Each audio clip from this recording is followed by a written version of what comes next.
Tuesday, Daily Delivery. I am Michael Rand. Glad to have you guys back for another day. Good show coming up. Andrew Krammer from the Tribune will join me here in just a little bit to talk NFL, Vikings, defensive coordinator search, NFL playoffs. Just some good insights from Andrew. Always good to have him on.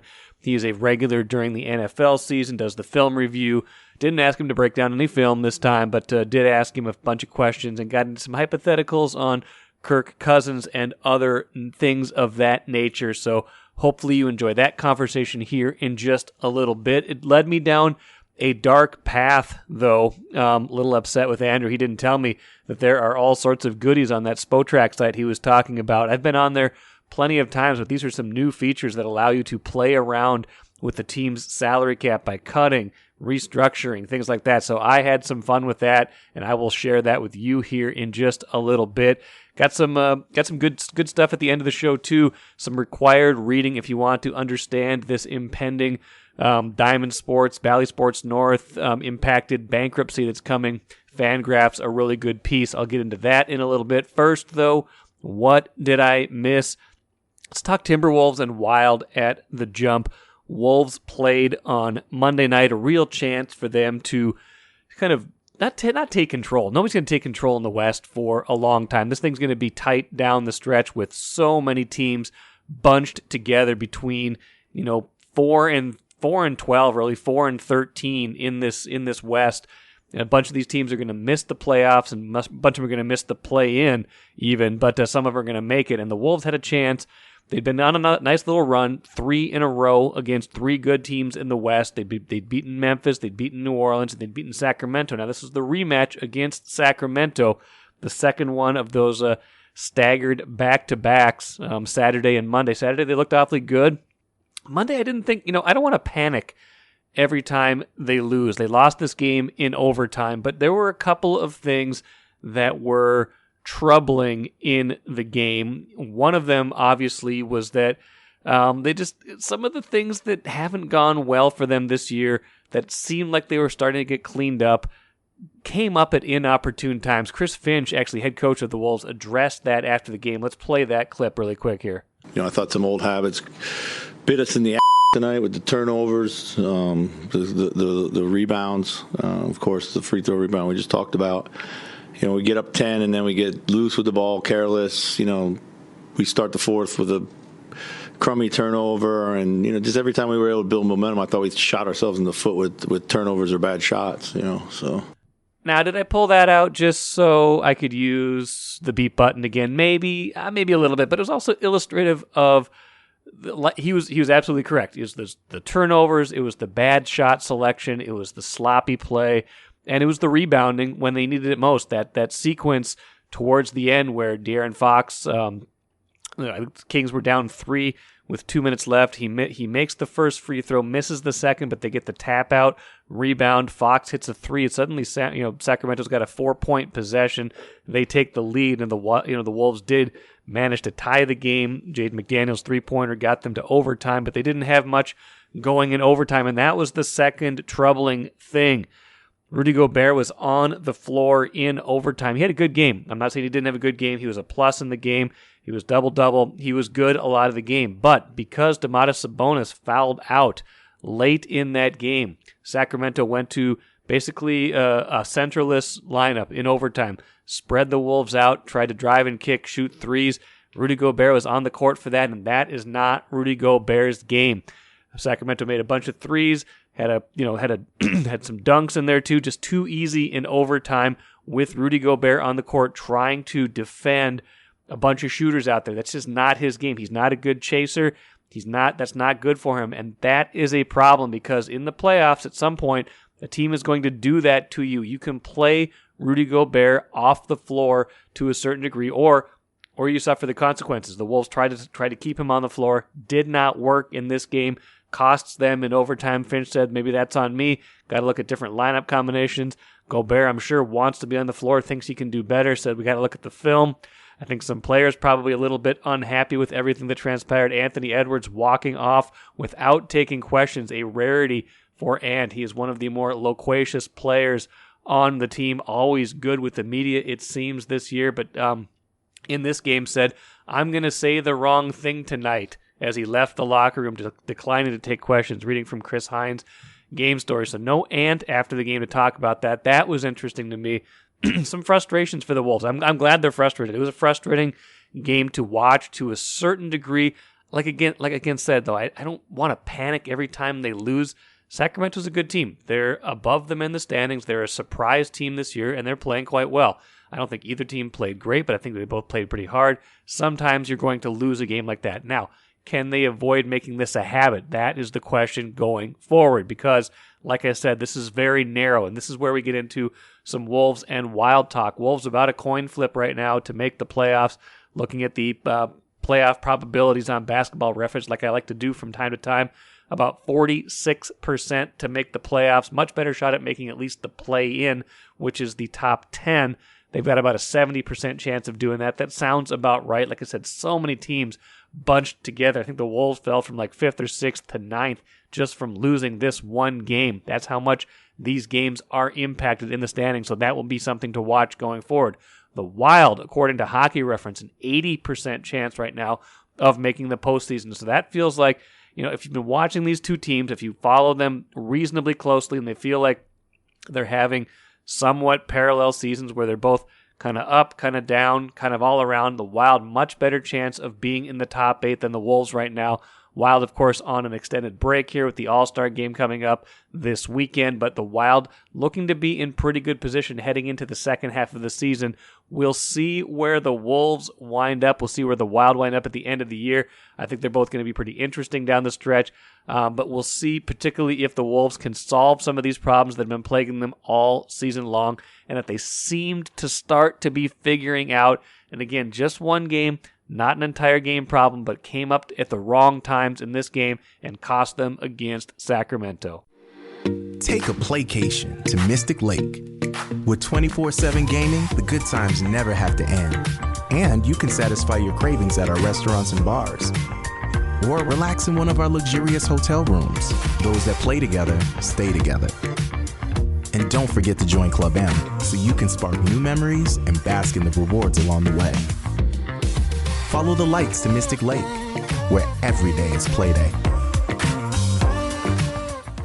Let's bring on Andrew Krammer, covers the Vikings and the NFL for the Star Tribune, an avid football watcher. I'm not going to make you review any film today, Andrew. I'm not going to make you break down the NFC or AFC title games, but I did want to get your perspective on what we watched over the weekend, and now obviously Philadelphia and Kansas City set to play in the Super Bowl in a couple of weeks, and maybe kind of how that, what we watched in the playoffs, which included the Vikings, obviously, how that should inform decisions they might make, the Vikings going forward, and or kind of where the NFL is at right now. So first of all, welcome. Thanks for being on. Yeah, thanks for having me. We were just talking before starting this about the games yesterday, and obviously being a disappointment with that first one and Brock Purdy going down, and then the second one just having so many weird things happen in that game. But I kept thinking actually of Kwesi Adolfo-Mensah's comment last summer about, I think it was to USA Today, about how, quote, you never want to go full Rams in terms of building your roster. And what he meant obviously was what the Rams did in terms of trading all their draft picks, building a very top-heavy roster, kind of shortening your window. And the crux of what he was trying to say is you want to keep your window open. But I do think when you look at Philly and San Fran, big moves, being bold is being rewarded here. You're seeing whether it was the A.J. Brown trade for Philadelphia.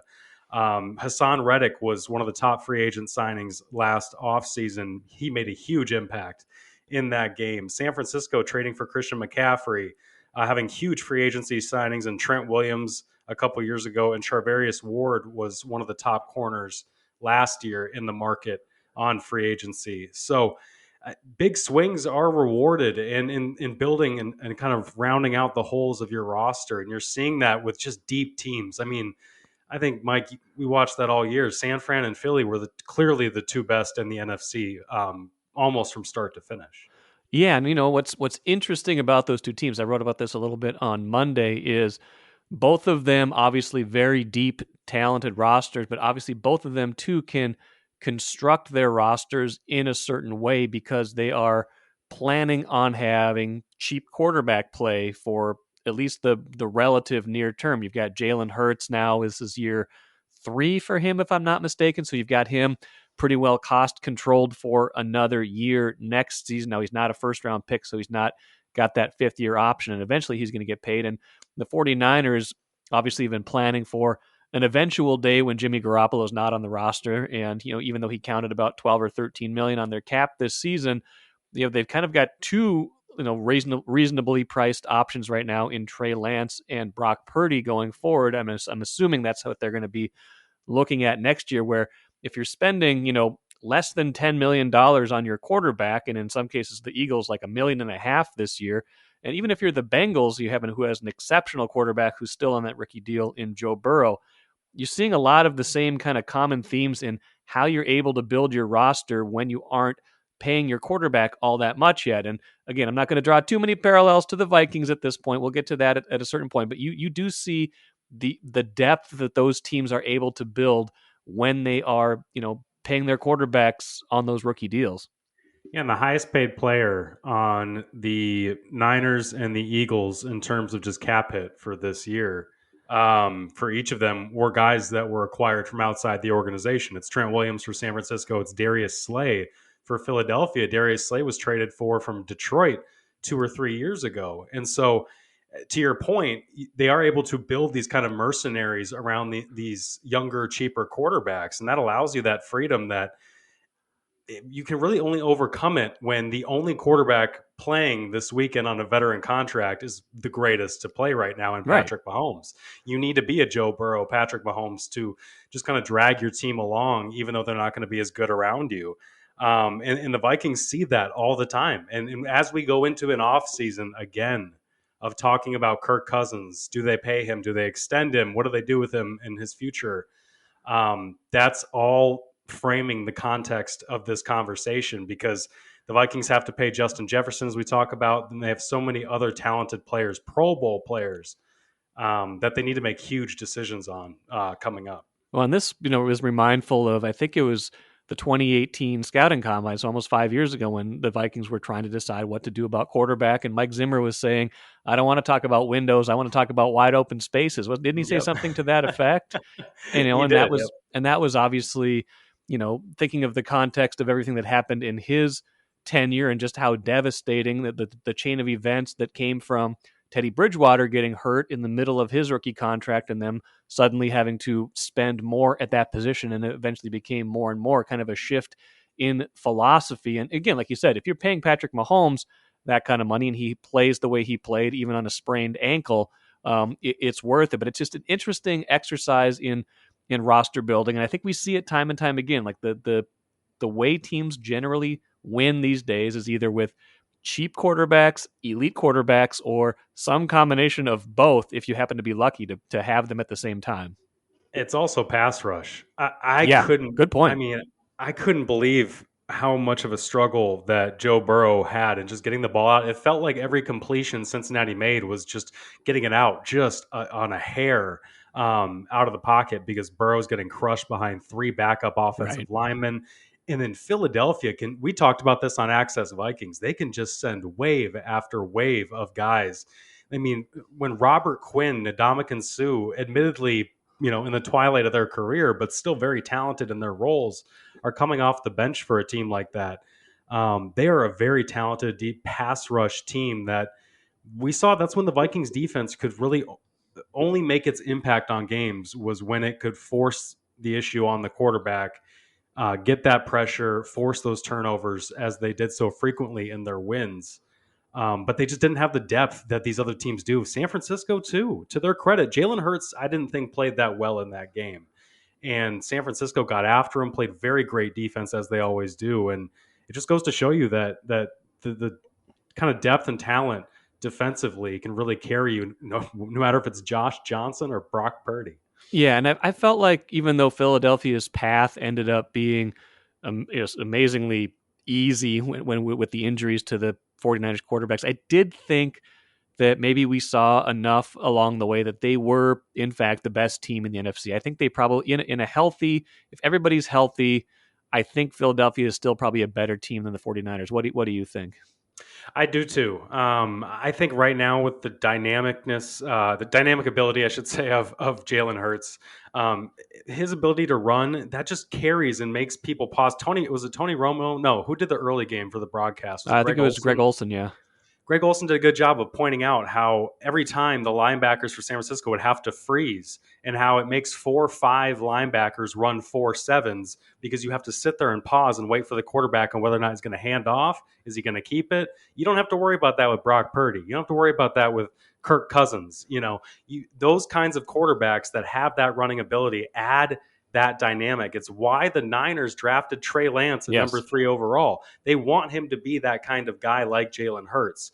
And obviously he's not there yet for many reasons, but I think Philadelphia is head and shoulders above them right now. And even if Brock Purdy played, I think Philadelphia still would have probably cruised to a win eventually in that game because their defense was really getting after Purdy at first, and then Josh Johnson, and then Purdy again. And then obviously Philadelphia can just play ground control. And Miles Sanders was ripping off touchdown runs. Jalen Hurts really didn't even need to do much. I don't know even if Jalen Hurts is fully healthy right now. Right. Because of how they're calling these games where it's do or die, and he's really not putting his shoulder into people. So that could be a factor still too. But I think it's the quarterback and that running ability that really separates Philadelphia too. Yeah, I agree with that. And the other game obviously was much better. The Kansas City Cincinnati game, but you alluded to this, just the officiating in that game. And Royce and I talked about this a fair amount on Monday already, but it's too bad when that is the dominant kind of discussion point after a game that was really quite good. Two very good teams. I think what ended up being the 2 best teams in the AFC, no disrespect to Buffalo, but I think Cincinnati showed that they were maybe a better team than Buffalo this season by going in there and doing what they did. But it is too bad, and it's not so much that the calls are incorrect. It's just when you make those calls that could be made anytime in those key moments, it raises people's eyebrows, and they say, what's the influence of refereeing on this game? Because it feels like it was a lot. I thought both of them too. I think I looked this up because I was curious. There was, on average in NFL games this year, there was 11 penalties accepted, and there was 13 accepted in one of those games and 15 accepted in the other. It just felt like officials had a really big impact on both of those games, but especially, as you mentioned, the second one, Chiefs-Bengals, where they just gave him a do-over. Yeah. A do-over. Like, what? I was going to blow the play dead, so it's dead, and you guys get another try. And after that, on that next play, didn't they call either some kind of defensive penalty? They gave him a first down, and Cincinnati still got off the field, which was amazing. They got off the field in the next sequence, but they gave him a lot of tries at that. Yeah, fortunately for the officials and just the game itself, that had no impact really on the outcome because, as you mentioned, they still forced the Chiefs punt there. But I do think just some of the question marks there. I feel bad for. I wish I could remember the kid's name who had the late hit on Osai. Yeah. Osai, yeah. You just feel for that kid and how that little thin margin of error, because that is a penalty. Yeah, and sometimes it doesn't get called. Right. Sure, and fans, I understand especially if you're rooting for the Bengals, you don't want that to get called. But man, you feel for that kid in that moment, and that was the one game-changing call that I thought was justified. That people seem to disagree with.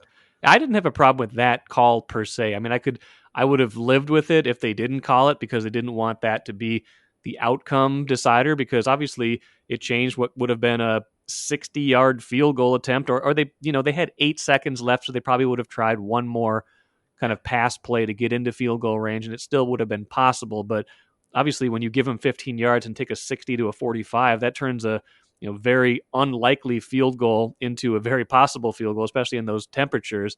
I don't think Kansas City was going to make a 60-yarder in those conditions. So I mean, that was quite the determining factor in that game. But he was definitely out of bounds, and even his own teammate. Did you see the footage of his teammate just like yelling at him, like, "How can you put your hands on the quarterback?" Like as they're going into the locker room. That was I didn't. tough to see. I missed that. Yeah. No, I missed that. Oh man. And that's the guy's worst moment in his professional life. Just trip to the Super Bowl on the line. The stakes obviously only get higher 2 weeks later. Otherwise, that's the highest stakes that he might ever play in because of how hard it is. You feel for him, and you understand too that the margins, all this analysis, all the talking, all the money that goes into trying to predict who does what, and it comes down to stuff like that. It does. Let's shift gears a little bit, talk a little bit of Vikings, even though we kind of got into it a little bit in the quarterback discussion and just where that's at right now. I think the bigger immediate thing for the Vikings is who is going to be their defensive coordinator next season. And more than that, what's kind of the direction they want to go defensive philosophy wise. It doesn't sound like they're in a huge hurry to make a hire. And I guess I can understand that if not a lot of other teams are in the market for a defensive coordinator right now. That said, A, did we learn anything from the playoffs this year that would make you think they should go one way or the other? And B, what do you think? I mean, where do you think they're at in that search? And what would you do if you were them as they kind of proceed with some of these candidates they've already looked at? Yeah, to carry over the conversation on aggressiveness in team building, I think just being aggressive on the field defensively in an aggressive sport like football is obviously very rewarding. We are seeing that. It's not just that Fred Warner's great at covering running backs out of the backfield. It's also that he can blitz and wreak havoc as well, and that DeMeco Ryans sets them up to do that as a coach. We see the same thing with Jonathan Gannon and the Philadelphia Eagles. They don't just sit back and say, you know what, we got a good 4-man pass rush. Let's just sit back in our zones like Ed Donatel would do. They are very aggressive defense as well, and they mix it up. So I think the aggression is what stands out to me. Kevin O'Connell sees it. He knows it. He knows coaching against these defenses, what makes them difficult to go against. And it's when they can dictate the terms at times by doing things that are either unpredictable or just send so much pressure from certain directions that it forces you and ties your hand behind your back as an offensive play caller. I think those are the kinds of things, and we heard O'Connell talk about it throughout the year, that the Vikings are too passive at times, too much air in the coverage. Patrick Peterson mentioned after one of those December games, I was thankful for the opportunity to be aggressive. They just were not coached or positioned to really dictate games. And what they were dictate individually to like punch the ball out, try to tip passes and get interceptions. Like that stuff was all well and good. But just the grand picture, the schemes, the play calling, it just wasn't there. And I think that is what looms over this defensive coordinator search as we see two very physical, aggressive defenses from Steve Spagnuolo in Kansas City and Jonathan Gannon in Philadelphia going to the Super Bowl. Well, and it's interesting, too, because you look at who the Vikings have interviewed, and you've got the in-house candidate with Pettin, and you've got Brian Flores, who's been a head coach, who has been a successful coordinator, and he might get another chance as head coach if he winds up getting the Arizona job, and obviously that would take him out of the discussion for the Vikings job, obviously the defensive coordinator job. But, that would be a little bit of a, maybe not even a little bit, a lot of a departure from what happened in year one, wouldn't it? I think it would. And that's kind of what the search seems to form to me anyways, that O'Connell in the second run-up of getting the right defensive mind to run things, wants to try to have more of that attacking personality. And even Mike Pettin, a guy who runs a very similar system when he was in Green Bay, he ran it differently and they were very successful, but he was outed because he wasn't LaFleur's guy. He was already there when LaFleur got hired. And so I don't know how much of that was his fault or what, but the results were there up until the postseason, as it often happens in Green Bay. So I think Pettin would get a serious look and will get serious consideration because he does know the personnel. Ben Gessling talked about this on our Access Vikings podcast earlier about his connections to a lot of the guys in the building and understanding what could be a smooth transition from Ed Donatel. And then Flores, as we know, runs a very aggressive style coming from the Patriots, going to Miami. It's still a 3-4 typically, but even going to Pittsburgh, it's a lot more man-to-man coverage, and it's a lot more aggressive on the back end in the secondary than what we just came off of under Ed Donatel. So I think all three guys, Sean Desai as well, was somebody they interviewed and is a candidate, the guy out in Seattle, former Chicago Bears assistant, was there, I believe, with Vic Fangio and Ed Donatel. The important thing to remember is that we like to analyze these things by tying them to Vic Fangio and all that. But as we just learned with Ed Donatel, these guys run these schemes very differently. They have little nuances, they have preferences and all that. And clearly Ed Donatel coached this and ran it much more passively than Vic Fangio did. So I'm not sure how Sean Desai does it. All I know is that Pete Carroll, much more aggressive coach defensively. Same with Vic Fangio, who we worked with before.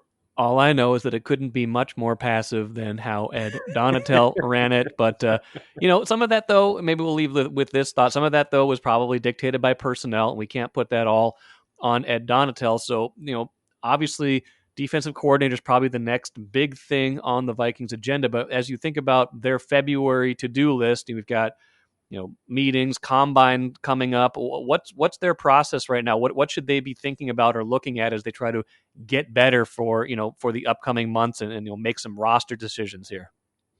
Yeah, they have a lot of meetings with agents. They do this every year. Obviously, this is the process every offseason to meet with the agents of upcoming free agent players, guys who are out of contract, guys who are entering contract years, or really just all their players in general to update where they're at and what they're thinking. But the Vikings have to do this, and Kwesi has to do this because they've got Eric Kendricks at a non-guaranteed $11 million. They've got Zadarius Smith coming up with a contract trigger in March, a guarantee trigger that they have to make a decision on beforehand. Do you pay him or not? He can be moved on from. You can move on from guys like Harrison Smith and Adam Thielen, even though it'll cost you a lot in terms of what they're guaranteed or what they already count against your books. But I just saw some projection, I think it was by Spotrac, that the Vikings are 28th in the league in salary cap space. And with the new salary cap number that just came out, $224 million, that they're like $20 million over or something.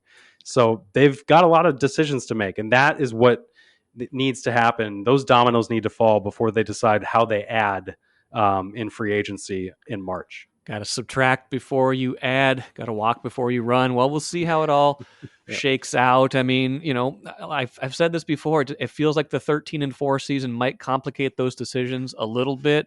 I hope they are still able to make honest and accurate roster assessments and not buy into the fool's gold of the record so much as the process. I think the guys that they have in charge won't be fooled by that. But then again, it is, when you go 13-4, I think there probably is a little bit more of a, are we that far away in the back of your mind?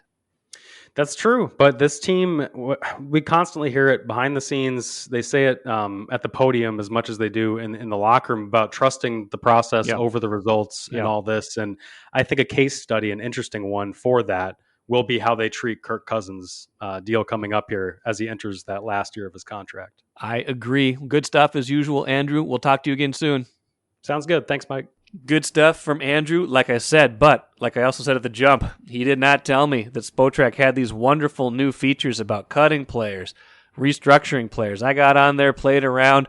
The Vikings are about 22 million over the cap. Not when I got done with them.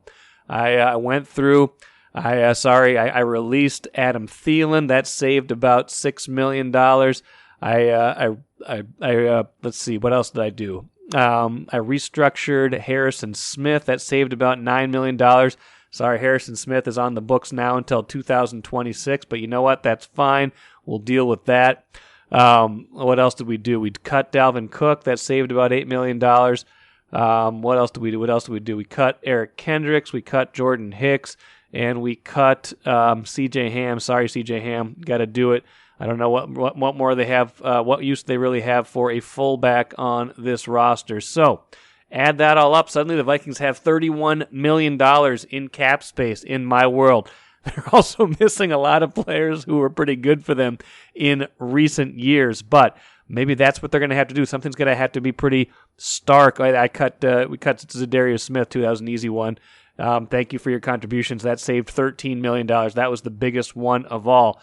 But you're cutting basically both of your starting linebackers. You're cutting your starting running back. You're cutting a guy who had multiple, double-digit sacks this season, and you're cutting a very good fullback. That's some of the pain they're going to have to go through if they are going to get under the cap, have money to spend on other players, have money to sign their draft picks, things like that. Now, fortunately, they don't have too many draft picks, just 4, so they won't be spending a whole lot on the draft, but they do have money to reallocate in different areas if they want to go a different direction. That's how they can get there.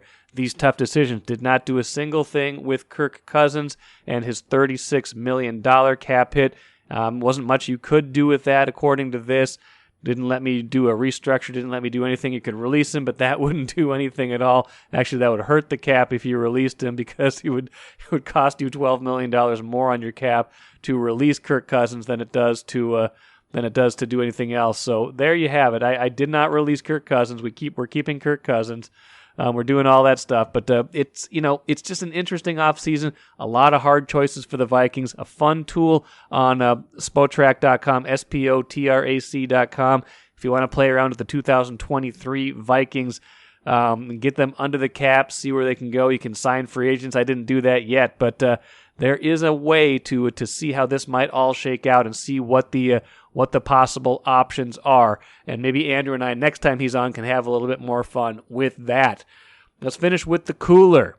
Minnesota Supreme Court Justice Barry Anderson likes to stay in contact on the Bally Sports North Diamond Sports saga, and he sent me a good link the other day on Twitter. Had a good story on Fangraphs that really went deep on the whole Diamond Sports bankruptcy, what it means, how it happened, things like that. It was the best kind of long-form explainer that I've seen on kind of how we got here. It's a lot of stuff that I'd kind of had read, but in better financial detail.